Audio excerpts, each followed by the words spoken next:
Today I'll be talking about the planners and journals that I'm planning to use in 2025. I recently uploaded a video to my channel where I talk through how I'm currently using my Hobonichi cousin in 2024, and as you can see here, I am planning to expand my system quite a bit in the new year. Starting with my planners, I have a Starbucks Reserve Roastery special edition traveler's notebook cover, and I picked this up on a recent trip to Japan. I actually just uploaded my Japan haul video of all of the stationery and journals I picked up there, so be sure to check it out if you're interested in everything else I got there. This will be my work planner for 2025, and on it I have a Starbucks Reserve coffee cup charm and a Traveler's Factory Kyoto charm. And then I'm also using this brass clip, which is the Starbucks Reserve Special Edition brass clip. And I find these clips useful because otherwise the pages don't really lay flat when I'm writing in this.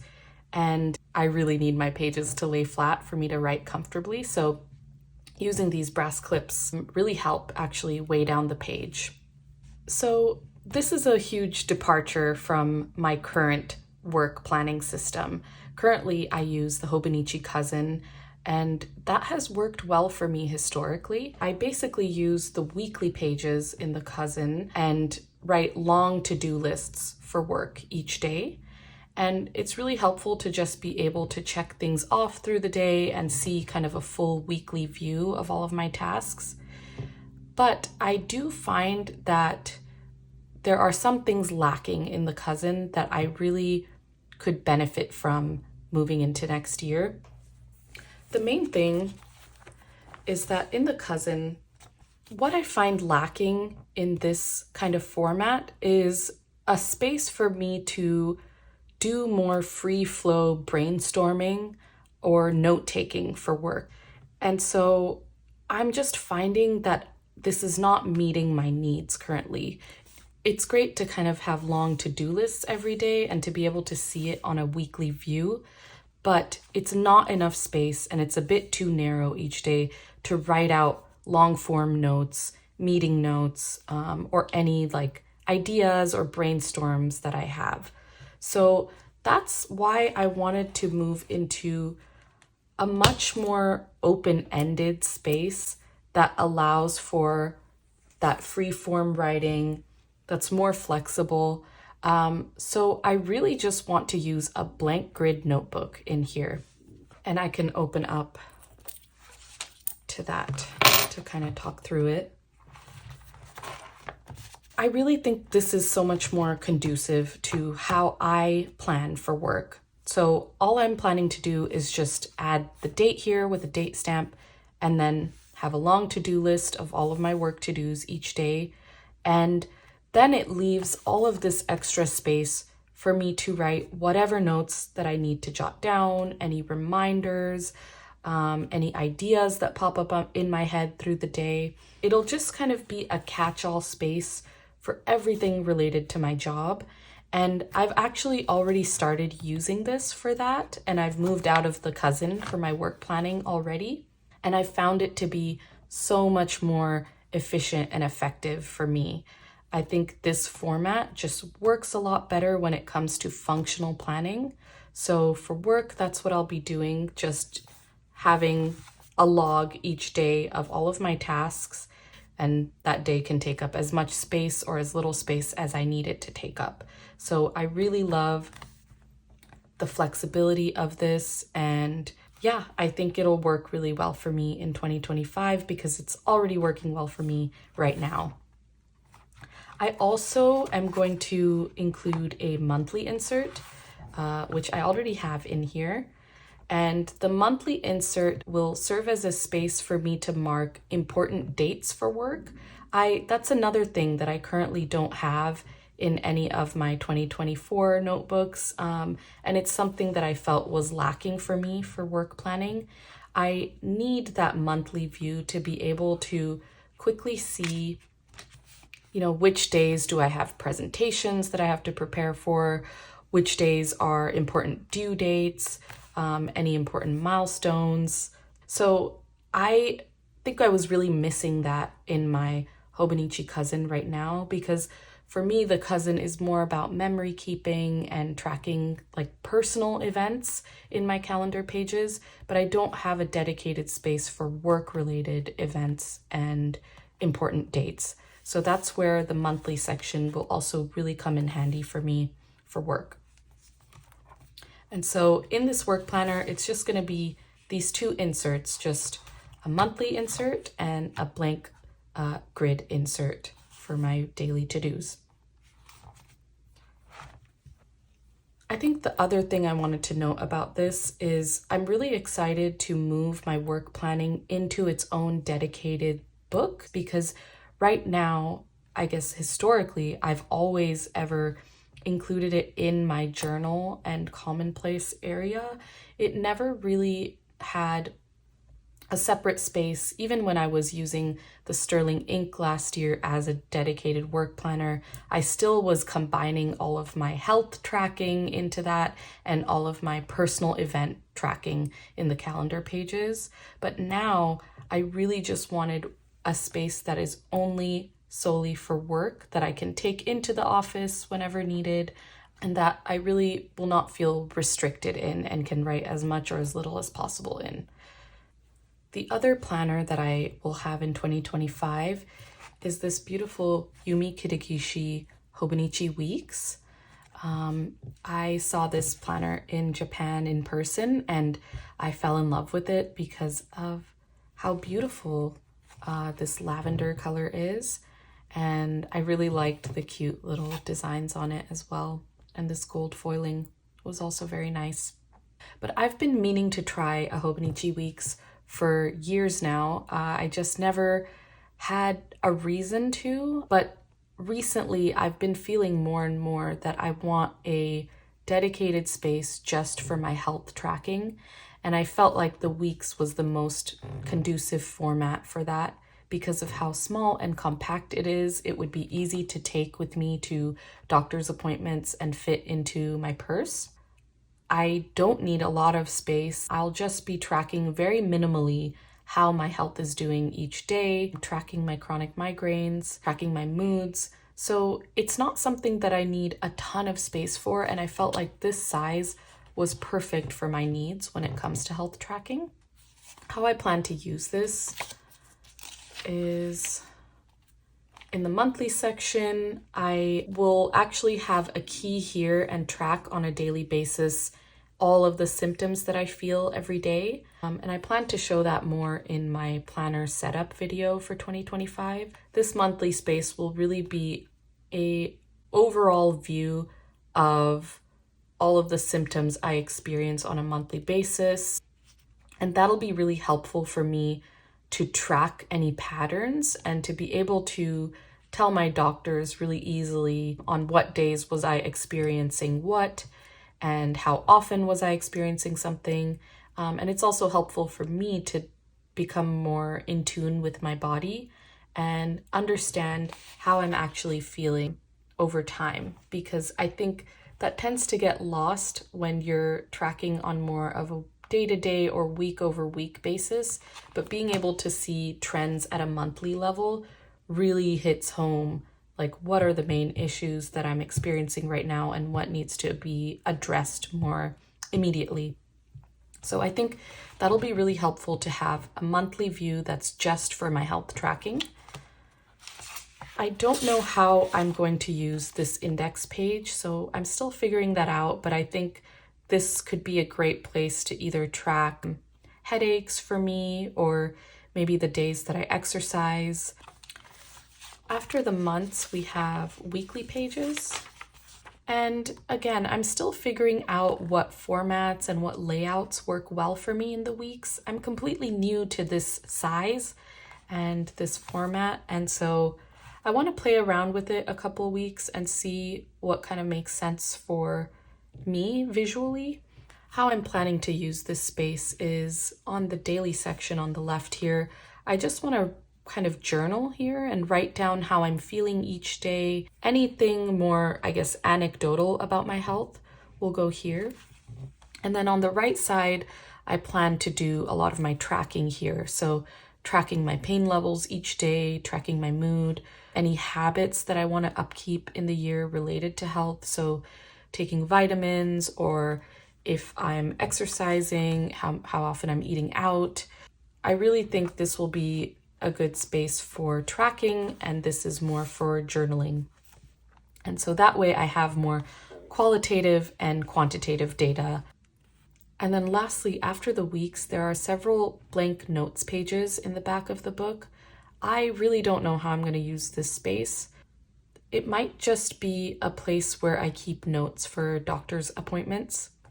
The other idea I had for this space was tracking my workouts, what I do in my workouts or what I want to try, maybe meal planning or recipes.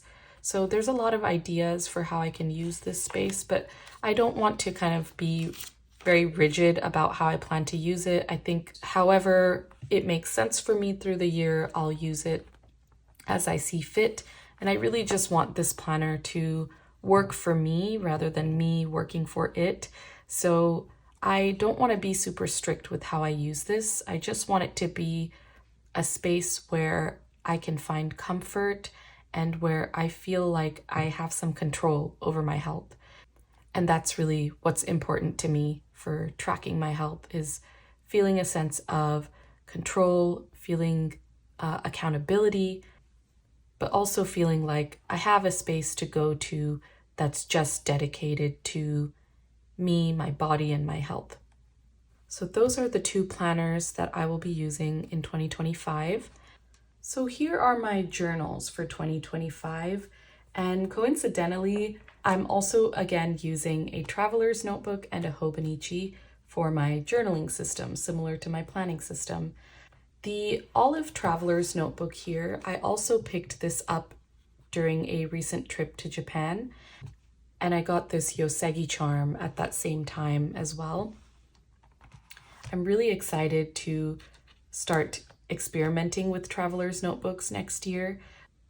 So in 2024, I was using the Hobonichi Cousin as my combined commonplace and journal, but I really want to separate that out and move my commonplace into its own dedicated space.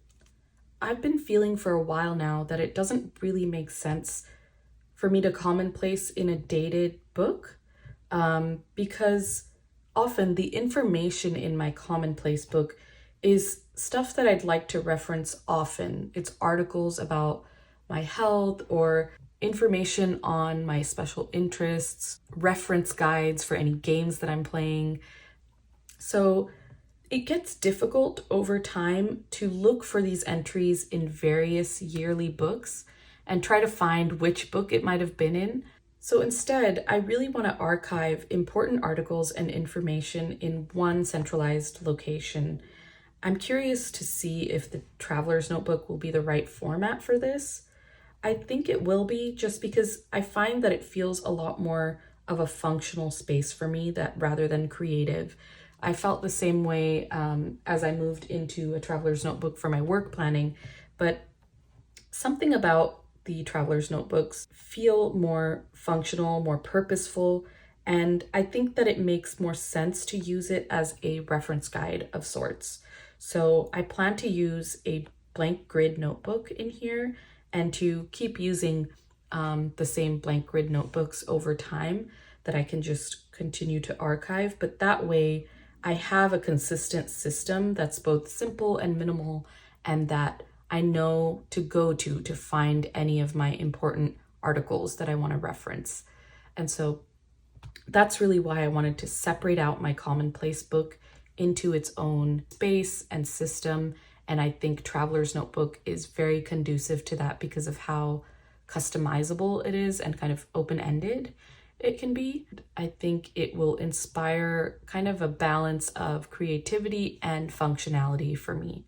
So this is why I've chosen the Traveler's Notebook for my commonplace entries moving forward.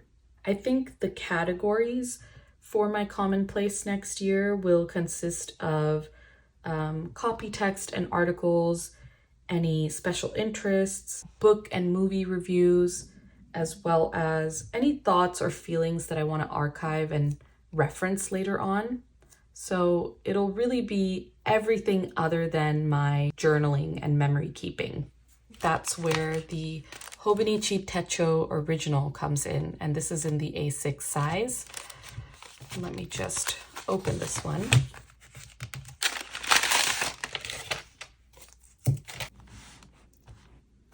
I'm planning to use my same Have a Nice Day cover because I really love this cover. It's super cute. And I love the feel of it. It's just so soft.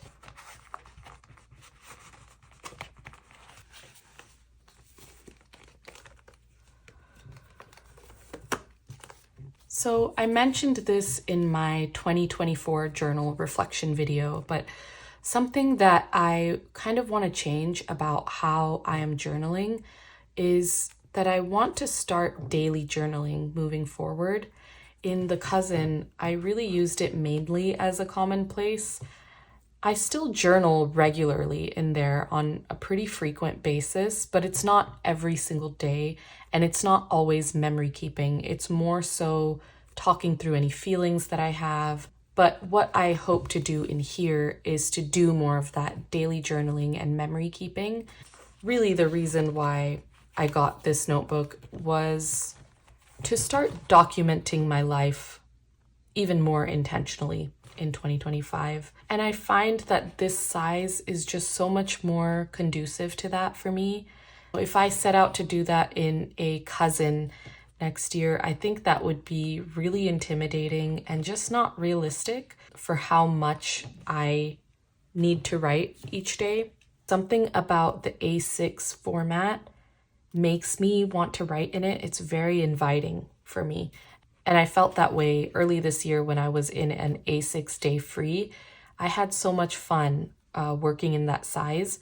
And so I think this is really going to work well for me for daily journaling. I don't want to be super strict about how I plan to use each of my notebooks. That is just my intention for next year, to use this as a daily journaling space and to actually follow the dates for each page. But if that gets to be too much, or if some days I want to write over several pages and some days I just want to write a sentence, I am totally open to moving to that method. I just want these books to work for me and to be a space where I feel like writing. I want them to benefit me and my life. So at the end of the day, I'm not going to be too strict about how I use them. So the daily pages will be for daily journaling and memory keeping because I want to do more of that. And since all of the entries about my special interests and articles that I want to save, all of my commonplace content will now move into the Traveler's Notebook, that frees up space for me to just dedicate this notebook to daily memories. And how I plan to use the monthly section is to just write down the main highlight from each day. And I think that'll be a great way of memory keeping in a way that's really easy to look back on. Being able to see like the main memory from each day or the highlight of each day at an overall level once the month is complete, I think will be really fun to look back on. Currently in the cousin, the way I use my monthly is to track medical appointments or events or invites. But what I found is that my plans, my personal plans, are subject to change pretty often. And so I only end up really documenting them in my monthly view after they've happened or after they're confirmed. And it's not very functional for me. I don't really have to reference those pages at all. So I thought a way that I would like to switch up how I use my monthly section is by using it as another way to memory keep and being intentional and focusing in on the main memory from that day that I'd like to remember. So it's just another way for me to be really mindful and aware of what is happening each day, of how I'm spending my time, and basically of how my life is going. And that's the purpose of this book overall. It's for me to be really intentional about documenting and remembering my life. So I'm actually most excited about this notebook for my 2025 system. And let's see, I hope I'm able to stick through with it and actually journal on a daily basis, because I think it'll help me appreciate my life all the more. And so that is all. That is my journal and planner system for 2025. Thank you so much for stopping by Moonlit Journal.